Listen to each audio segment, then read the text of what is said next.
Ya, shalom Bapak Ibu. Kembali kita mau belajar firman Tuhan. Apa yang menjadi pesan Tuhan buat kita minggu ini.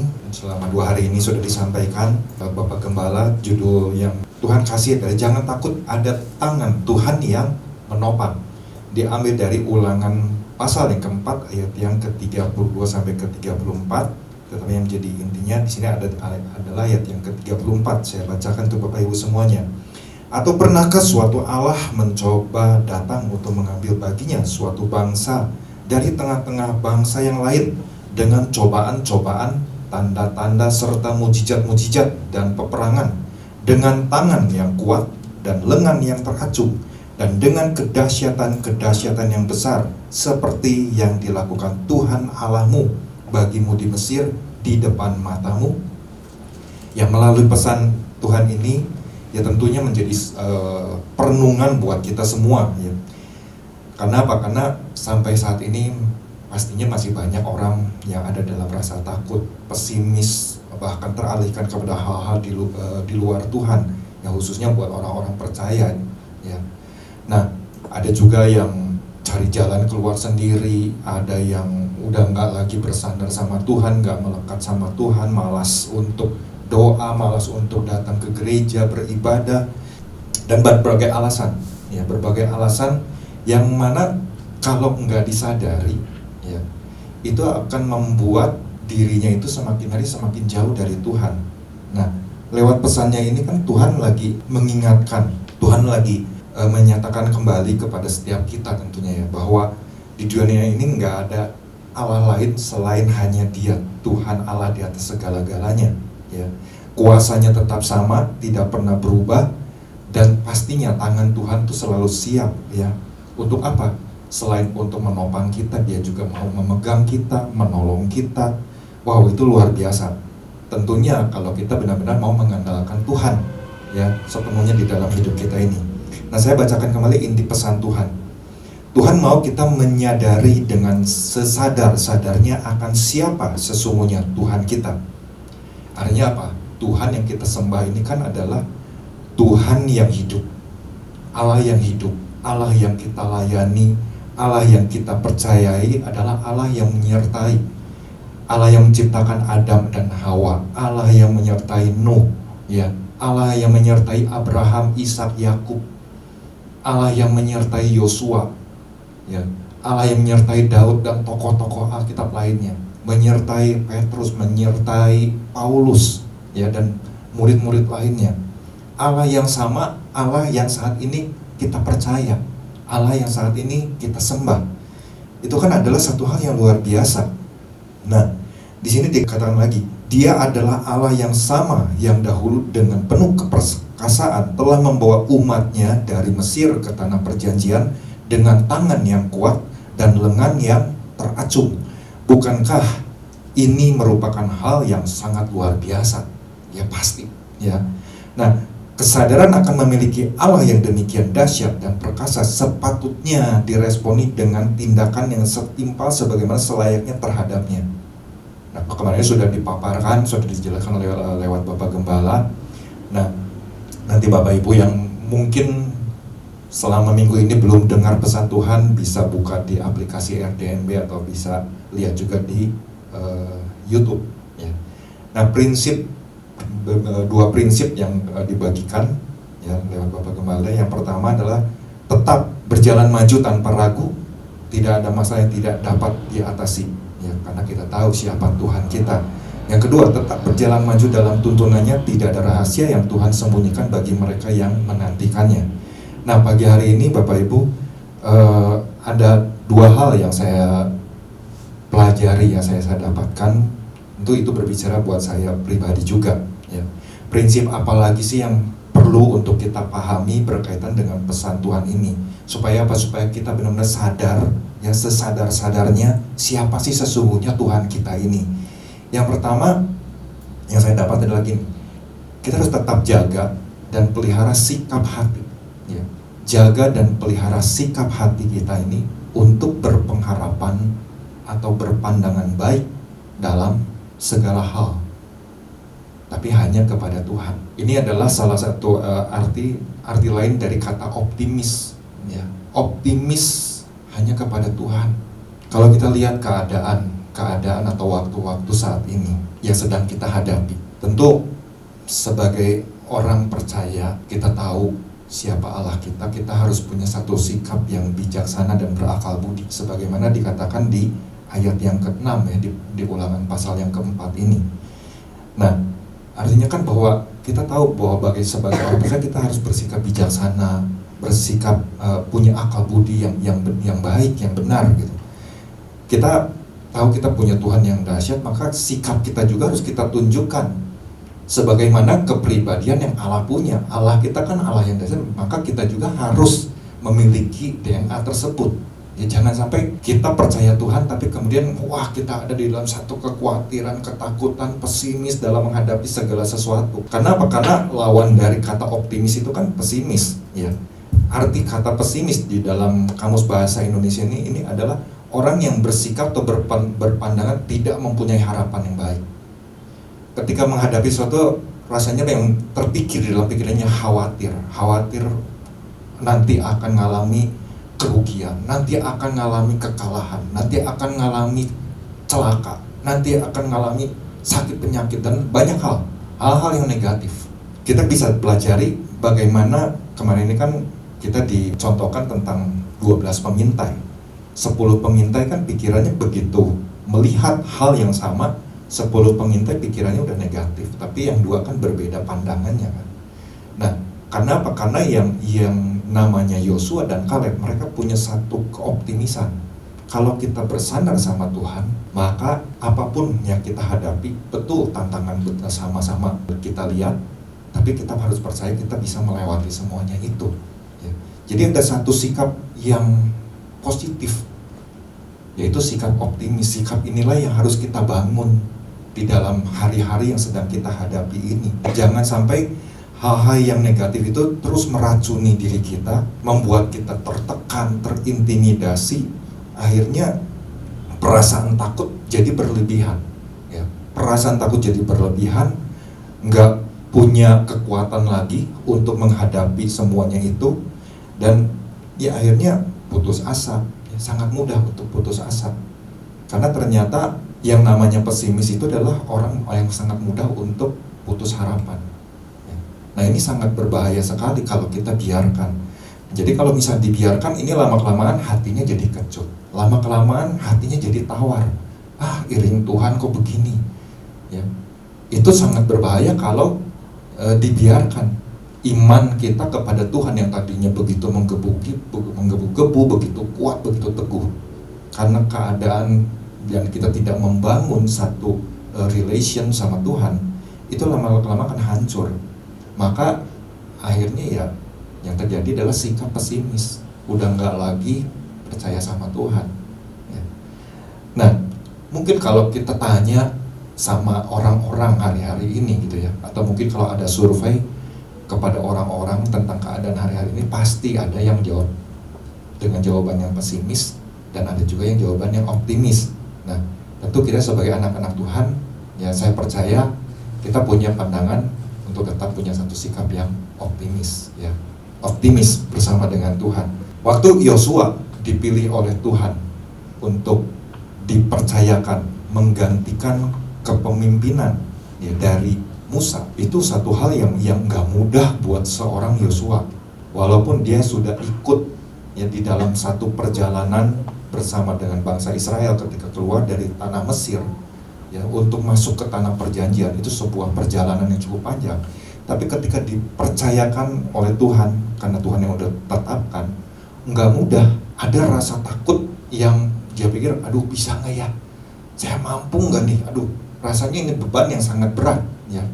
Tetapi yang Yosua lakukan, ya, yang saya belajar adalah ternyata dia punya satu pengharapan, dia punya pandangan yang tetap baik, bahwa lewat segala situasi yang ada, itu kan mengajarkan bahwa dia hanya harus belajar untuk selalu berserah sama Tuhan.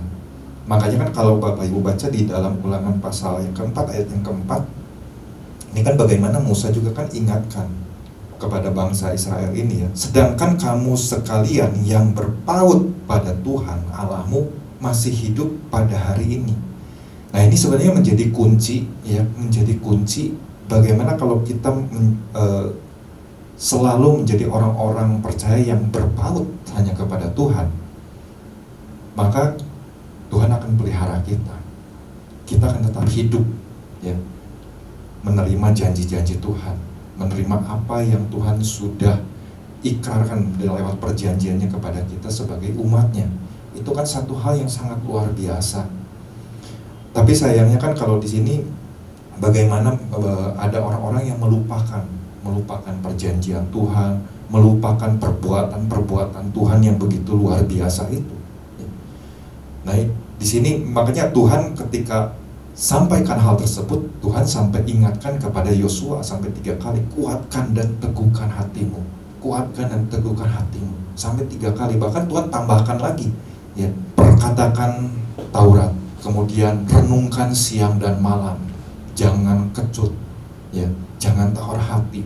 Itu kan satu penegasan yang Tuhan katakan buat seorang Yosua, bahwa kalau Yosua engkau melakukan seperti itu, Tuhan akan menyatakan hal-hal yang luar biasa.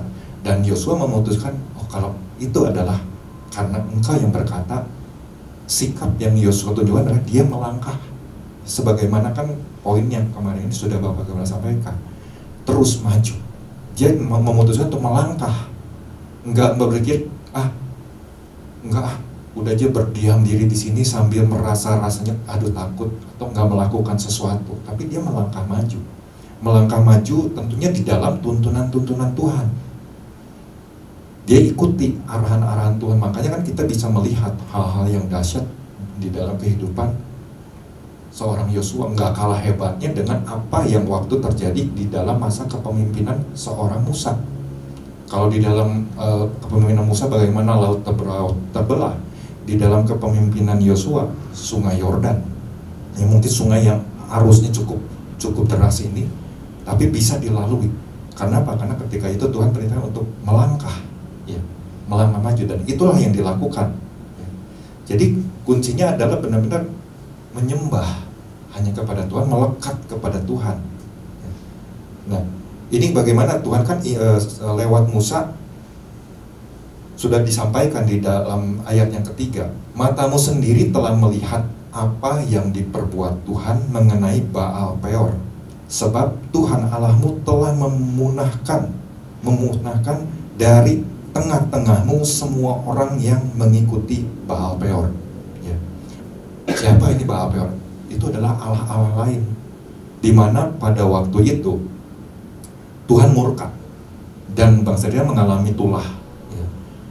Jadi Bapak Ibu nanti bisa buka di dalam Bilangan 25 ayat 1 sampai 9. Ini kan pada saat itu terjadi tulah karena Tuhan murka, di mana orang-orang Israel itu mengambil pasangan-pasangan dari orang-orang Moab, perempuan-perempuan Moab. Dan saat itu ada seorang Israel bawa perempuan Midian, dia ke tengah-tengah bangsa Israel, dan pada saat itu orang lagi menyampaikan hal itu kepada Musa, bagaimana cara mengatasi dan sebagainya. Orang ini melakukan hal-hal yang tidak berkenan, dan kemudian dilihat oleh Pinehas. Pinehas langsung ambil tombak dan mengejar orang Israel ini dan juga perempuan ini, dan kemudian akhirnya dibunuh seperti itu.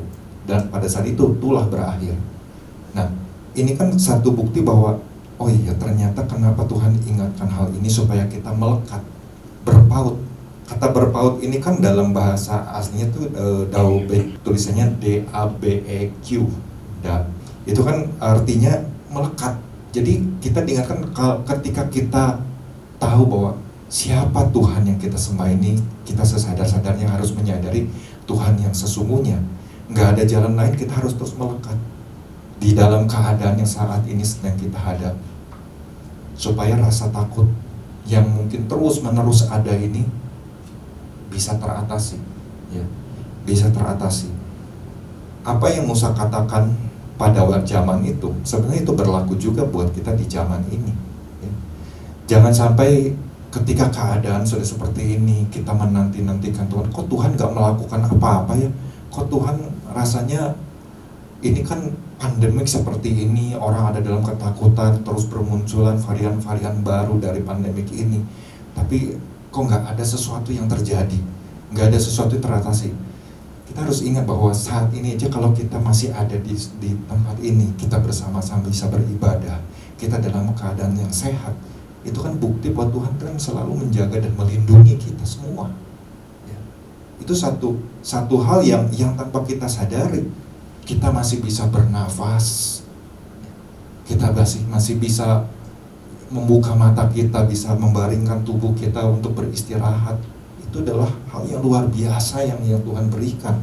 Tapi orang seringkali lupa dengan hal-hal yang kecil. Orang seringkali lupa untuk bersyukur kepada hal-hal yang kecil. Orang maunya sesuatu yang fenomenal, selalu seperti itu. Tapi kita lupa akan hal-hal yang kecil yang Tuhan lakukan. Nah makanya kan ketika kita dihadapkan dengan berbagai kondisi yang hari-hari ini, di mana ketika orang ditanya mungkin tentang kepastian masa depan, banyak orang melihat, aduh rasanya nggak tahu gimana ya masa depan, nggak punya kepastian seperti itu. Tapi kita juga bisa melihat ada kelompok-kelompok orang kok yang selalu optimis. Ya. Di dalam menghadapi situasi seperti ini, banyak ya, orang-orang yang bisa melakukan hal-hal yang luar biasa. Nah, kita pun sebagai anak-anak Tuhan harusnya ya bisa seperti itu. Ya. Makanya kenapa kan tidak ada jalan lain kalau Tuhan kasih visi buat kita tahun demi tahun, demikian juga 2 tahun ini untuk connected to God. Itu kan ada maksud Tuhan di balik semuanya ini. Ya. Di balik semua yang saat ini sedang terjadi pasti ada maksud Tuhan. Dan yang wajib untuk kita lakukan adalah ya selesaikanlah pertandingan yang saat ini sedang kita hadapi ini. Selesaikan pertandingan dengan aturan-aturan yang ada, lewat hukum-hukum yang ada, lewat apa yang sudah kita pelajari, lewat firman Tuhan. Karena apa? Karena inilah penuntun hidup kita ini adalah Alkitab. Alkitab yang kita pegang ini, Alkitab yang kita baca ini, itulah penuntun hidup kita. Jadi ini yang harus kita jaga, dan nggak mudah ya, nggak mudah untuk kita punya satu sikap hati selalu berpengharapan, berpandangan yang baik dalam segala hal ya kepada Tuhan. Banyak orang yang gagal ya. Tapi lewat apa yang saya bagikan ini, biarlah kita menjadi orang yang selalu ya bisa menjaga, bisa memeliharanya dengan baik sikap hati kita kepada Tuhan. Bahwa kita harus terus-menerus punya pengharapan, harus terus-menerus punya pandangan yang baik, bahwa apa yang hari-hari yang sedang terjadi ini bukanlah memerlukan sesuatu hal yang buruk buat kita, tapi pasti ada sesuatu yang Tuhan lagi mau lakukan ya, buat kehidupan kita. Nah, Tuhan pasti akan tolong kita pasti akan bisa melalui semuanya ini kalau kita selalu berjalan bersama dengan Tuhan. Itu yang pertama. Nah yang kedua, tetap jaga dan pelihara sikap hati untuk percaya bahwa kuasanya tidak pernah berubah. Kadang-kadang kan orang berpikir dalam iring Tuhan, mungkin ketika bergumul, kemudian doanya belum terjawab-jawab, bahkan rasanya nggak dijawab, ya. Merasa Tuhan udah nggak peduli, merasa Tuhan udah tinggalkan dia, Tuhan udah nggak lagi dengar dia. Banyak ada orang-orang yang tinggalkan iman. Ada orang-orang yang memutuskan untuk memilih tidak percaya kepada Tuhan. Ada orang-orang yang memilih untuk enggak lagi percaya kepada kuasanya Tuhan. Ada yang seperti itu. Karena kan memang di dunia ini juga kan ada kelompok orang-orang yang benar-benar nggak percaya bahwa di dunia ini ada Tuhan. Tapi bagaimana dengan kita? Ada orang-orang yang awalnya iring Tuhan, ikut Tuhan, ngalami hal-hal yang luar biasa, tapi ketika dalam satu titik dia mengalami satu masalah yang sangat berat, kemudian dia memutuskan untuk tidak lagi percaya kepada Tuhan. Ada orang-orang seperti itu ya. Dia memilih untuk aku nggak akan punya satu kepercayaan apapun ya. Dia berjalan dengan kekuatannya sendiri, dia berjalan dengan pikirannya sendiri. Seharusnya kan ini yang menjadi perenungan buat kita bersama-sama. Kalau kita baca di Ulangan 4 ayat 32 sampai 34, itu kan di situ yang menarik adalah satu kata yang namanya pernah. Ya, itu diulang-ulang. Ya di situ kan ada di bagian akhirnya. Atau apakah ada pernah terdengar Kemudian ayat yang ketiga, pernahkah ya suatu bangsa dan seterusnya. Ayat ke-34 juga sama. Ya. Diulang lagi, atau pernahkah. Ini satu hal yang menarik. Ya. Itu kan menjadi satu bukti bahwa Tuhan lagi mau nyatakan, ya. Karena ini juga kan tertulis di dalam ayat yang ke-35 dan 39. Coba ayat yang ke-35-nya. Engkau diberi melihatnya untuk mengetahui bahwa Tuhanlah Allah, tidak ada yang lain kecuali Dia. Itu satu penegasan. Ayat yang ke-39 pun kurang lebih hampir sama. Sebab itu ketahuilah pada hari ini dan camkanlah bahwa Tuhanlah Allah yang di langit, di atas, dan di bumi, di bawah. Tidak ada yang lain. Itu satu penegasan yang disampaikan oleh Musa kepada bangsa Israel. Ya, kemarin sudah dijelaskan seperti apa. Ya. Nah, itu juga kan sebetulnya mengingatkan buat kita di zaman kita saat sekarang. Nggak ada Allah lain di langit, di atas, di bumi, di bawah, selain hanya kepada Tuhan. Firman-Nya kan jelas. Di dalam Wahyu 1 ayat 8 aja dikatakan, aku adalah Alfa dan Omega. Di dalam terjemahan bahasa Indonesia masa kininya, akulah yang awal dan yang akhir, yang ada dan yang sudah ada dan yang akan datang, yang maha kuasa. Ini kan satu bukti bahwa kuasanya memang nggak pernah berubah. Nggak pernah berubah. Kadang-kadang orang merasa, kuasa Tuhan berubah. Tuhan nggak lagi bisa melakukan ini, melakukan ini. Banyak orang yang seperti itu. Tapi kita bisa melihat bagaimana seorang Yosua ketika dia memutuskan untuk melangkah bersama Tuhan, seperti poin yang pertama tadi disampaikan. Apa yang Yosua lakukan itu adalah bagaimana dia bisa melihat, dia bisa mengalami sendiri penyertaan Tuhan. Nah, inilah yang harus kita juga alami. Kenapa poin ini saya dapatkan? Karena kalau kita nggak ngalami yang namanya kuasa Tuhan bekerja dalam diri kita, sulit untuk memahami, benar gitu ya, kuasa Tuhan itu apa seperti ini, betul nggak ya, dulu tuh seperti ini, sekarang seperti ini. Kalau kita nggak pernah mengalami hal-hal yang dahsyat bersama dengan Tuhan, rasanya akan sulit pikiran kita ini berubah. Tetapi ketika kita ngalami sendiri, ngalami kuasa Tuhan di dalam hidup kita, disitulah kita akan semakin yakin, semakin percaya, dan nggak pernah menjadi goyah. Tapi lewat satu perhubungan yang terus-menerus harus dijalin dengan Tuhan. Ini yang Yosua lakukan. Jadi ketika Yosua lakukan hal ini, ketika dia melangkah, dia bisa melihat penyertaan Tuhan. Oh, itu loh kenapa Tuhan ingatkan, kuatkan, dan teguhkan. Oh, karena Yosua mulai melangkah. Dia punya iman, percaya sama Tuhan. Jadi inilah yang membuat Yosua itu, dia hidupnya itu benar-benar mau berpaut sama Tuhan tuh. Makanya kan ada satu peristiwa ketika yang pertama kan bagaimana ketika melewati sungai Yordan. Kemudian setelah itu kan lewat arahan Tuhan perintahkan untuk bagaimana mengelilingi tembok Yeriko. Tapi kemudian satu saat Yosua mengutus pasukannya untuk berperang melawan bangsa Ai, ya, dan mengalami kekalahan. Yosua nggak cari hal lain selain dia datang kepada Tuhan, berlutut di hadapan Tuhan, berseru kepada Tuhan, kenapa ini terjadi? Kenapa hal ini bisa terjadi? Ya, dia mungkin mengakui kesalahannya. Oh, dia nggak tanya dulu sama Tuhan bagaimana cara mengalahkan bangsa Ai. Dia cuma tinggal perintahkan aja seperti itu. Karena mendengar mungkin ada masukan dari orang-orang, oh bangsa ini mah kecil, nggak perlu kirim tentara banyak-banyak, ya sedikit aja. Tapi ternyata kekalahan yang besar yang membuat hati dari bangsa itu benar-benar hancur. Dan Yosua datang, dan Tuhan kasih tahu, oh karena ada pelanggaran, ada dosa. Akhirnya segera dia ambil satu tindakan. Tapi kemudian bagaimana di kejadian berikutnya, ketika Yosua menghadapi peperangan, ya, melawan 5 raja, Raja Yerusalem, ada Raja Eglon, Raja Lakis, ya, kemudian Yarmut, Raja Hebron. Ini kan satu hal yang luar biasa yang saya bayangkan, wow, ini satu permintaan, satu doa Yosua di hadapan Tuhan, dan Tuhan lakukan secara luar biasa. Ketika Yosua minta, Tuhan hentikan yang namanya matahari. Tuhan hentikan.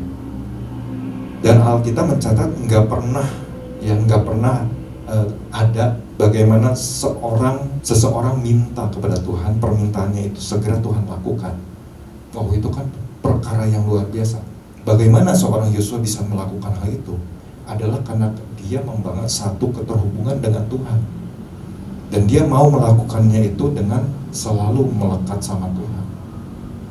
Makanya di akhir dari kitab Yosua ini kan dia katakan pilihlah, ya. Dia ajukan itu kepada bangsa Israel, di hadapan bangsa Israel. Pilihlah kepada siapa engkau akan menyembah, tetapi aku dan seisi keluargaku, ya, seisi rumahku, kami akan menyembah kepada Allah. Itu adalah satu statement yang bagaimana bukti bahwa kalau Yosua dan keluarganya ini benar-benar hanya mengandalkan Tuhan. Jadi satu perkara yang sangat luar biasa sekali sebenarnya ini ya, ketika kita bisa belajar untuk punya satu keterhubungan yang lebih lagi dengan Tuhan. Karena ini nggak ada jalan lain hari-hari ini, yang harus kita lakukan adalah itu. Jadi dua hal inilah yang bisa saya bagikan, ya. Mungkin orang berpikir, aduh, kalau misalnya memohon sama hari-hari ini udah nggak terjadi tuh sesuatu di dalam diri saya, yuk kita cek lagi bagaimana hubungan kita sama Tuhan selama ini. Karena kalau saya katakan tadi kuasa Tuhan nggak pernah berubah, ya dari dulu, sekarang, dan sampai selama-lamanya, itu kan menjadi satu perenungan buat kita, seberapa sih hubungan kita sama Tuhan hari-hari ini.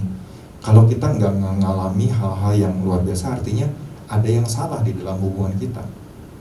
Jangan pernah kita menyalahkan Tuhan nih yang salah, tapi justru kita yang harus koreksi diri kita sendiri. Kita yang harus selalu membuka hati kita, ya, bahwa pasti ada yang sesuatu yang nggak tepat yang kita lakukan, sehingga Tuhan tidak melakukan sesuatu.